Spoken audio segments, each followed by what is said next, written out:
我是恒，一个公众号写手。我的工作是听很多人跟我讲自己的故事，把你遇到的不可思议的事情告诉我。是不是你每次做梦都不知道是怎么开始，你也不知道是怎么到达梦境中的？你的意思是我是一个 NPC？ 这个世界都是被设定好的，所有的人都是代码。其实我是高维生物，在我们高维那边，我混得一般。地球的人类万物都是我们公司创造出来的产品。我算出入境后做些干预，促使你来到北猫脑的那个节点。我是春小蝶女士，就是你公众号里污蔑和诽谤的那个人。你是春小蝶？这事儿要想说清楚，还真没那么好编辑好了，告诉你，这事儿跟他女朋友有关系？绝对有关系。我以为我死了，事实上我已经死了。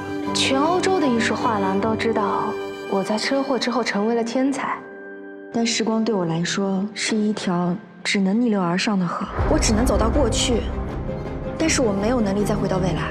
我活了1000年，你不会要说你是南唐后主吧？李重光、李煜，姑给你的这都是铁证如山呐！你昨天发过来那副李煜的字啊，没有渣。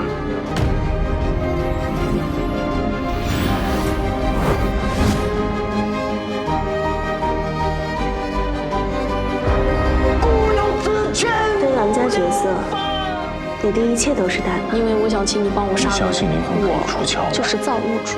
我要找到他。你怎么知道你不是在做梦啊？最不缺的就是这些脑残。你宣布明白你的故事吗？我保持怀疑的态度，但同时支持合理的表达。你公号准备发我这篇不？我承认，这确实是一个吸引我的故事。我会用科学来证实很多都是他们的臆想。可笑。可笑！我不知道。